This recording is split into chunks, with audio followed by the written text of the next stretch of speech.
கார்த்தியோட ஜனநாயகன் படத்துக்கு ரொம்ப பெரிய பிரச்சனை வந்துட்டே இருக்கு அப்படின்னு சொல்லலாம். இன்னைக்கு யூஏ சர்டிபிகேட் வழங்கணும் அப்படின்னு சொல்லி கோர்ட்ல வழக்கு தொடர்ந்திருந்தாங்க. அந்த வழக்கு இன்னைக்கு விசாரணைக்கு வந்துச்சு. யூஏ சர்டிபிகேட் வழங்கலாம் அப்படின்னு நீதிபதி உத்தரவை பிறப்பிச்சிருந்தாலும் தணிக்கை குழு இதுக்கு மேல்முறையீடு பண்ணிருக்காங்க.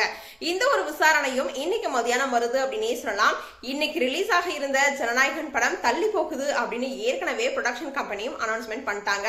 இதுதான் இப்படி அப்படின்னு பார்த்தோம்னா பராசக்தி படத்துக்கும் தணிக்கை குழு சென்சார் வழங்கல அப்படின்னு சொல்லப்பட்டு இருக்கு. நாளைக்கு ரிலீஸ் ஆகிற இந்த ஒரு தருணத்துல இதுவும் ரிலீஸ் ஆகுமா அப்படின்ற கொஸ்டின் மார்க் எழுந்திருக்கு அப்படின்னே சொல்லலாம். இந்த ரெண்டு படமும் ரிலீஸ் ஆகல அப்படின்னா கார்த்தியோட வாவாத்தியார், சூர்யாவோட கருப்பு, விக்ரமோட துருவ நட்சத்திரம், அது மட்டும் இல்லாம ஜீவாவோட தலைவர் தம்பி, இந்த 4 படங்களும் பொங்கலுக்கு ரிலீஸ் ஆகலாம் அப்படின்னு சொல்லப்பட்டு இருக்கு.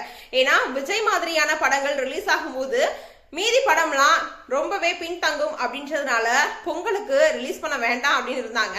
ஆனா இப்ப பொங்கலுக்கு ஜனநாயகன் படம் ரிலீஸ் ஆகுமா அப்படின்ற கொஸ்டின் மார்க் எழுந்திருக்க நிலையில இந்த படத்தெல்லாம் ரிலீஸ் பண்றதுக்கான வாய்ப்பு அதிகமா இருக்கு அப்படின்னு சொல்லப்பட்டு இருக்கு. சரி, இத பத்தி நீங்க என்ன நினைக்கிறீங்க அப்படின்றத எங்களோட ஷேர் பண்ணுங்க. தொடர்ந்து அப்டேட்ஸ் பார்க்கணும் அப்படின்னா லைக் பண்ணுங்க, ஷேர் பண்ணுங்க. மறக்காம ஃபிலிம் பல்ஸ் சேனல் சப்ஸ்கிரைப் பண்ணுங்க.